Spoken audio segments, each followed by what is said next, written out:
Bonjour à tous, amis youtubeurs. Aujourd'hui, nous allons parler du marché des changes. Je place ce marché en parallèle des marchés de capitaux. C'est un marché en fait qui est totalement indépendant. Alors pourquoi le mettre en parallèle? Tout simplement parce que dans le marché des capitaux, vous avez deux compartiments.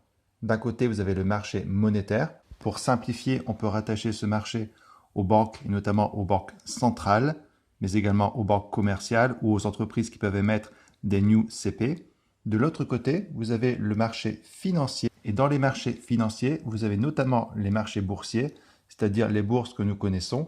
Et ces bourses-là, physiquement, on peut toujours les situer quelque part sur la Terre. En revanche, le marché des changes n'a pas de lieu spécifique. Ce n'est pas comme Euronext qui se trouve par exemple à Paris ou à Londres. Ce n'est pas comme le Nasdaq qui se trouve aux États-Unis.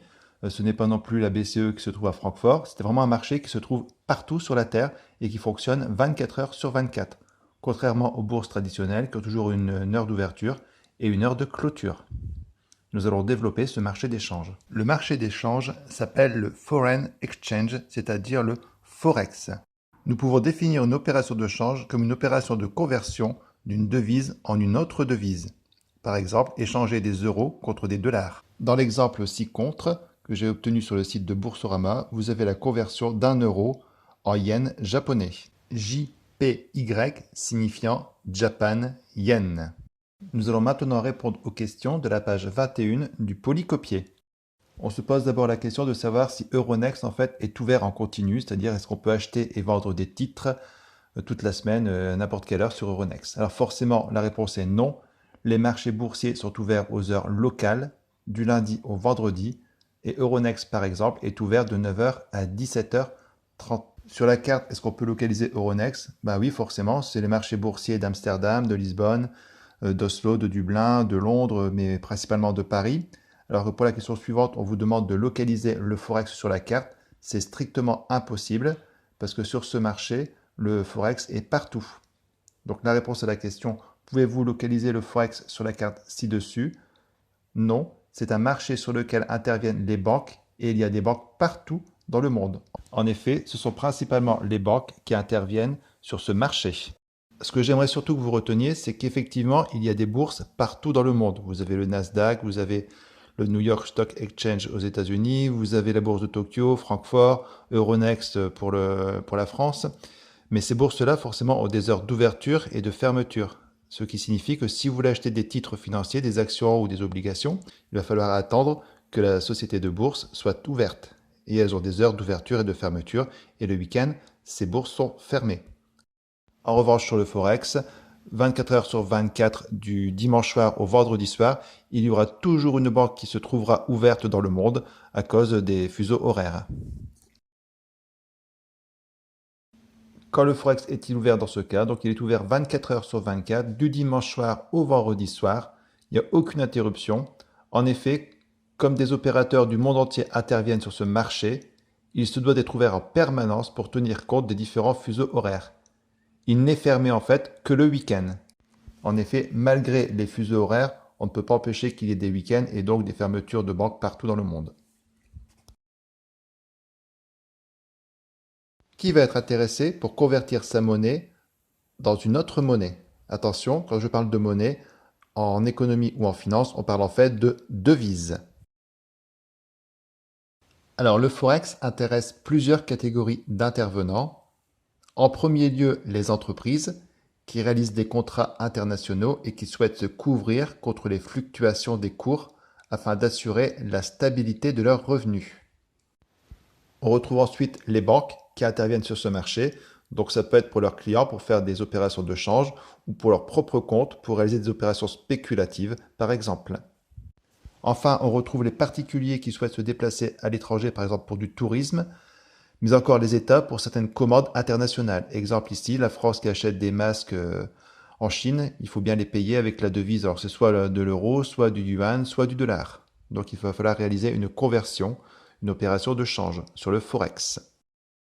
Petit exemple, nous avons ici un extrait du tableau de flux de trésorerie consolidé du groupe Lafarge-Holcim et vous pouvez voir tout en bas qu'il y a bien des effets de change qui influent sur la trésorerie.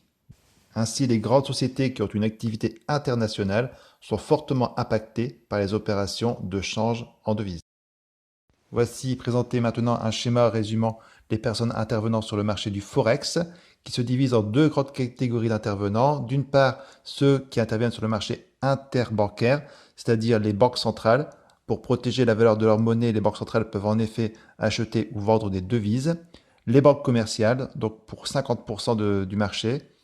Ensuite, vous avez des grandes entreprises qui peuvent intervenir. Alors pourquoi sur le marché interbancaire alors que c'est réservé aux banques à l'origine?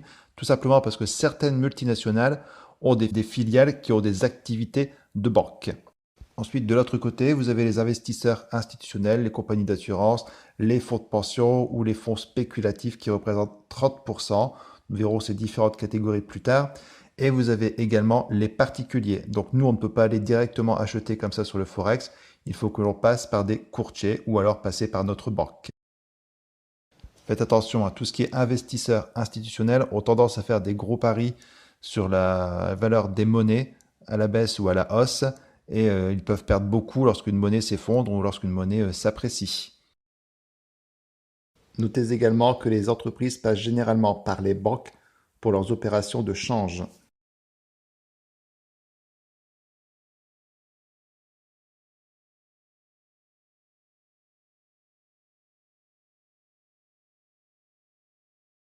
Suite à la guerre 39-45, les différents gouvernements ont souhaité stabiliser la valeur des monnaies entre elles. Aussi, il a été mis en place ce qu'on appelle les accords de Bretton Woods en 1944. Dans ce système, deux grands économistes se sont manifestés, Keynes et White. Finalement, c'est la version de White qui sera adoptée et un système de change fixe sera établi. Le dollar va alors devenir une monnaie de référence. Seul le dollar pourra être convertible en or avec une valeur de 35 $ l'once d'or. Nous étudierons les accords de Bretton Woods plus tard dans le programme. Toutefois, retenez qu'à cette période, nous avons mis en place un système de change fixe. Dans ce système, la valeur d'une monnaie est fixe par rapport à une autre monnaie dans le temps. Parfois, certains ajustements sont nécessaires. Les banques centrales sont là pour garantir la valeur de cette monnaie. En 1971, le président américain Nixon va interdire la convertibilité de l'or avec le dollar. Après quelques années de flottement, en 1976 va être mis en place les accords de la Jamaïque qui vont établir un système de change non plus fixe mais un système de change flottant ou flexible. Les monnaies vont pouvoir flotter librement les unes par rapport aux autres, c'est-à-dire pouvoir évoluer librement selon le jeu de l'offre et de la demande de devises. C'est un système plutôt libéral, alors que le système de change fixe était plutôt un système de type interventionniste. Par conséquent, à la question à partir de quand le Forex s'est-il développé, le Forex s'est développé à partir de 1976 et des accords de la Jamaïque qui ont permis un système de change flottant. Nous allons maintenant aborder le risque de change. Le risque de change désigne en fait l'incertitude qui repose autour du taux de change d'une monnaie par rapport à une autre monnaie à court et moyen terme. Si j'achète des marchandises aux États-Unis et que je dois payer la facture d'ici un mois, durant ce délai, le cours entre l'euro et le dollar peut évoluer en ma faveur ou en ma défaveur. Il peut s'apprécier ou se déprécier. Si vous prenez par exemple une société qui fabrique des vélos, vous voyez qu'une bonne partie des composants peuvent provenir de l'étranger, ce qui impose des opérations de change très importantes. Nous allons maintenant regarder le système de cotation entre devises. Donc par exemple, vous voyez que les devises sont toujours exprimées avec trois lettres. Donc par exemple EUR, cela veut dire euro, USD, US dollar, dollar américain. Le cours spot signifie le taux de change immédiat, à l'instant T, et non pas à terme, dans le futur. Lorsqu'il est facile de lire une cotation, par exemple ici 1 euro, donc mon unité nationale, égale 1,08 $, il s'agit d'une cotation au certain. La cotation à l'incertain consiste à calculer la valeur d'une devise en un certain nombre d'unités de la valeur nationale. Par exemple, 1 $ égale 0,87 €. C'est beaucoup moins pratique pour calculer puisqu'on n'a pas la valeur pour 1 euro, mais la valeur pour la monnaie étrangère, pour le dollar. Réponse à la question en bas de la page 24. Qualifier la cotation donnée entre l'euro et le dollar. Il s'agit d'une cotation au certain, puisque c'est très facile à lire, 1 euro égale. Combien vaut 1 euro à la date du 7 avril 2020 exprimé en dollars?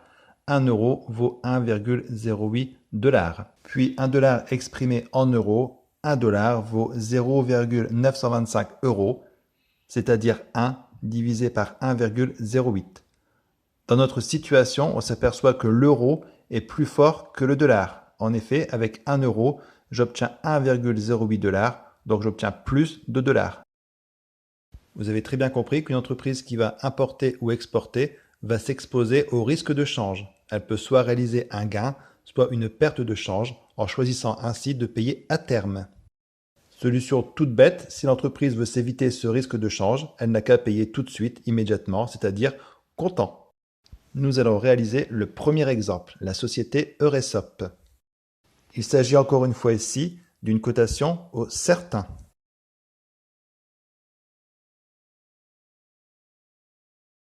Lors de l'émission de la facture, en réalisant un produit en croix, nous trouvons une somme de 202 894 euros à payer. En revanche, à l'échéance, toujours à partir d'un produit en croix pour réaliser la conversion, nous trouvons une somme de 214 285 euros à payer.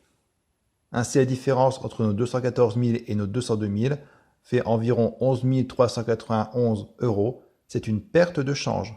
Nous aurions dû payer cette importation comptant. On dit que la devise canadienne s'est appréciée ou que l'euro s'est déprécié par rapport au dollar canadien. Pour l'exemple numéro 2, nous sommes dans une situation inverse. Cette fois-ci, c'est Euresop qui est exportateur pour un client américain. Ce client américain nous réglera un mois plus tard. Ce type de calcul est aujourd'hui au programme du DSCG. Il était avant au programme de finance d'entreprise des DCG2, mais depuis la réforme, il est passé en DSCG.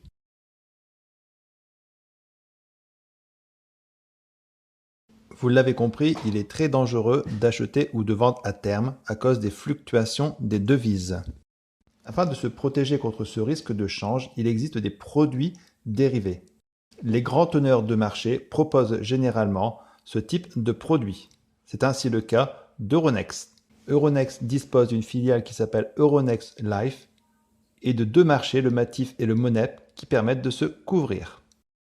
Prenons un exemple concret. Imaginons que j'ai importé des marchandises venant des États-Unis. Je réglerai la facture dans un mois. Aujourd'hui, le cours est de 1 euro égale 1,2 $. Afin de me couvrir, je vais prendre un produit dérivé qui s'appelle un call. Le prix que je vais payer pour ce call dépend de ce que l'on appelle le sous-jacent. Ici, c'est la valeur de l'euro par rapport au dollar. Le call est donc un contrat de couverture contre les risques de change. Il s'achète sur les marchés financiers. Chez Euronext, il faut l'acheter sur le marché réglementé du Matif.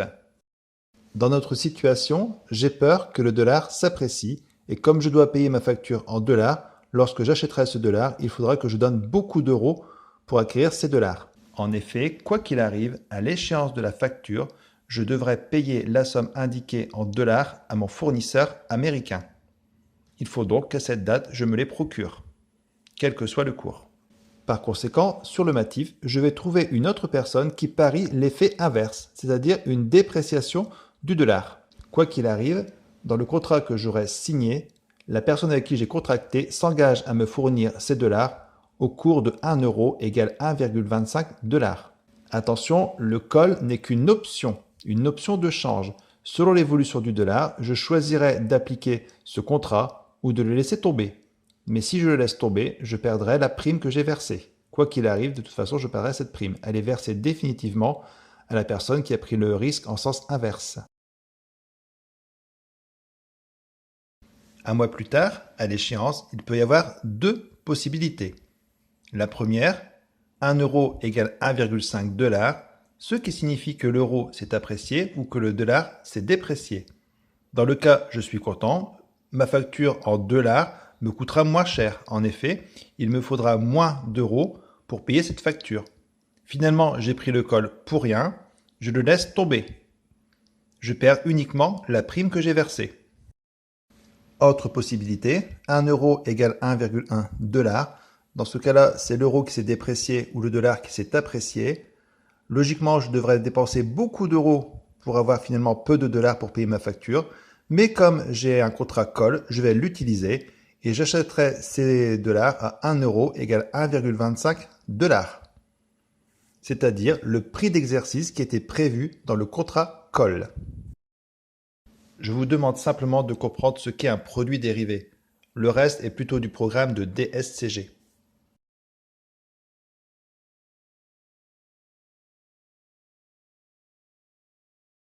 Il existe d'autres types de produits dérivés. Par exemple, vous avez les contrats forward. Alors attention tout de suite, le forward, c'est un contrat qui se négocie hors Euronext, c'est-à-dire des contrats que l'on négocie de gré à gré, directement entre l'acheteur et le vendeur sans passer par les marchés financiers. Contrairement à Euronext, le marché de gré à gré n'est pas un marché réglementé. On va pouvoir ainsi s'échanger les quantités que l'on désire. Par exemple, si je veux échanger du maïs, je peux échanger 11 tonnes de maïs. Alors que par exemple sur Euronext et le Matif, on peut échanger des quantités de maïs ou de blé, mais fixes, c'est-à-dire des contrats standards, par exemple uniquement 10 tonnes, 20 tonnes, 30 tonnes, mais pas 11 tonnes. C'est pareil, avec les contrats de gré à gré, on pourra faire une livraison là où l'on le souhaitera. Attention, c'est beaucoup plus risqué que d'aller sur Euronext. En effet, il y a un risque de non-paiement, alors que sur Euronext, nous le verrons après, il y a ce qu'on appelle une chambre de compensation qui garantit d'être payé quoi qu'il arrive à l'échéance du contrat. Donc les contrats de gré à gré sont beaucoup plus risqués que les contrats d'Euronext. Sur Euronext, donc la partie des marchés réglementés, et donc le MATIF, nous verrons après ce que c'est, il y a des contrats qu'on appelle futurs.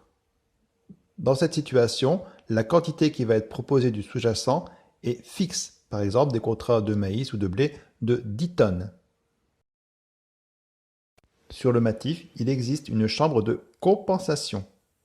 On peut un peu la comparer à une compagnie d'assurance qui assurerait le vendeur d'être payé quoi qu'il arrive à l'échéance du contrat. Forcément, ceci a un petit coût, contrairement au marché de gré à gré. En France et sur Euronext, c'est LCH SA qui joue ce rôle de contrepartie centrale pour le marché des actions ou même des produits dérivés comme c'est le cas ici. La chambre de compensation doit assurer le paiement et la livraison des éléments prévus dans le contrat entre les investisseurs qui ne se connaissent pas. En effet, contrairement au marché de gré à gré, sur les marchés d'Euronext, les investisseurs n'ont pas connaissance de la personne avec qui ils traitent. C'est la chambre de compensation qui s'occupe des deux parties. Si l'une des deux parties venait à se désister, c'est la chambre de compensation qui prendrait alors le relais. C'est pour ça que je la compare à une assurance. Pour ne pas trop compliquer, car tout ce que nous faisons là est limite du programme de DSCG, je vous demande simplement de retenir que sur les marchés réglementés d'Euronext, il y a une chambre de compensation qui joue un peu le rôle d'assurance entre les différents investisseurs. Alors que sur un marché de gré à gré, directement entre particuliers, il n'y a aucune assurance, c'est beaucoup plus risqué. Vous pourrez voir à la page 28 qu'il existe d'autres types de contrats sur le Matif ou sur le Monep. Par exemple, on retrouve sur le Matif les fameuses options d'achat ou de vente par rapport aux devises, les calls et les puts. Les puts, c'est lorsque je suis un vendeur de ce contrat. Il peut aussi exister des swaps. Alors des swaps, c'est plutôt des échanges de taux d'intérêt. J'ai eu des emprunts à taux variable par exemple et je m'arrange avec une banque pour l'échanger avec un taux fixe, pour rassembler divers emprunts pour en faire un seul à taux fixe. Ensuite, vous verrez la définition du Matif et du Monep que vous trouvez sur Euronext.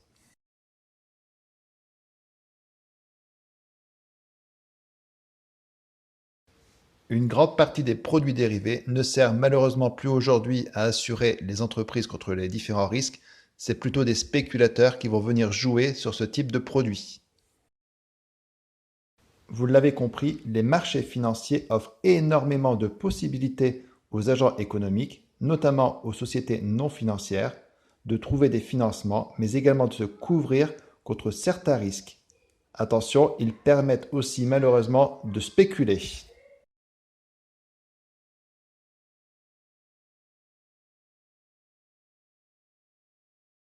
Vous l'avez compris, hein, par rapport au cours d'écho, nous avons ici étudié les moyens de financement des agents économiques que sont les entreprises. Donc elles peuvent forcément se financer grâce aux banques, elles peuvent également se financer grâce aux marchés financiers et grâce à la bourse. Elles peuvent enfin se couvrir contre les risques de change par exemple grâce au marché des produits dérivés avec le MONEP ou le MATIF. Toutefois, il existe d'autres sources de financement, ce qu'on appelle souvent des financements alternatifs, que nous allons étudier maintenant. Le premier est le financement participatif à partir du crowdfunding. Alors, le crowdfunding permet tout d'abord de faire appel à un grand nombre de personnes pour financer un projet. C'est ce que l'on appelle un financement participatif ou un socio-financement. Ce type de financement permet de mettre en contact des investisseurs et des porteurs de projets à travers une plateforme Internet. L'objectif est de récolter des fonds sous forme de petits montants auprès du plus large public possible afin de financer un projet créatif. Il existe différentes formes de crowdfunding. Ça peut être un don, simplement, sans aucune récompense, ou alors avoir une récompense. Il y a quelques années, par exemple, le chanteur Grégoire, pour produire sa chanson Toi plus moi, avait donné une récompense. Par exemple, l'album avait été offert à ceux qui avaient contribué à réaliser son projet de création de disques. Ce peut être aussi un prêt, avec ou sans intérêt, ou ça peut être carrément une entrée au capital de la société, c'est-à-dire un investissement. À côté du crowdfunding, il existe d'autres types de financement alternatifs. Le premier, le plus simple, c'est ce qu'on appelle les business angels ou equity gap. Les business angels sont souvent des personnes qui ont de l'expérience, qui ont déjà piloté des sociétés d'une certaine taille généralement et qui décident d'apporter leur expérience à des sociétés qui viennent de se créer.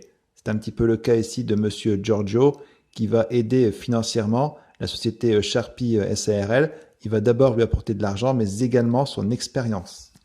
Cette société a en fait un projet qui semble innovant, créer de l'essence à partir d'aspirine et de vinaigre. J'ai totalement inventé l'histoire. Donc elle vient de se créer et M. Giorgio va venir l'aider car apparemment les banques l'ont peut-être déjà suivi mais ne veulent plus la suivre. Donc elle cherche des sources de financement. En plus, cette société ne souhaite pas entrer en bourse pour l'instant. Donc avoir recours à des business angels semble être une solution pour le début de son développement. À un niveau supérieur que celui des business angels, nous allons retrouver le capital risque. Cela s'apparente généralement à un apport de capitaux à une société qui a un projet innovant. Ici, nous voyons que M. Johnson a envie d'apporter de l'argent pour entrer au capital de la société Sharpie SARL. Toutefois, il préfère miser sur une petite société et ne pas jouer directement en bourse sur Euronext. Une autre dame, Madame Husson, a déjà des parts de capital de la société Sharpie SARL. Toutefois, elle désire encore faire un apport, mais pas en capital, cette fois-ci en compte courant d'associés. Il s'agit donc d'apports supplémentaires qui vont permettre à la société de continuer son développement. Attention, généralement le capital risque, comme son nom l'indique, le capital risque consiste à prendre des parts de capital ou à apporter de l'argent à une société qui est en développement avec un projet souvent innovant, mais également un projet qui peut être risqué. Enfin, au niveau supérieur, nous trouvons le capital investissement ou capital investment. Cela ressemble au capital risque, sauf que dans ce cas précis, il s'agit plutôt de fonds d'investissement qui vont décider d'investir dans la société. Un fonds d'investissement est une société publique ou alors une société privée qui investit au capital dans des projets d'entreprise correspondant à ses spécialités. Vous l'avez bien compris, nous avons avancé graduellement dans les modes de financement. D'abord, nous avons commencé par les business angels qui apportent des sommes relativement peu élevées. Ensuite, ceux qui investissent en capital à risque, des sommes un peu plus conséquentes. Et au fur et à mesure que cette société va se développer, nous allons trouver certainement des sociétés d'investissement qui investiront des sommes beaucoup plus importantes.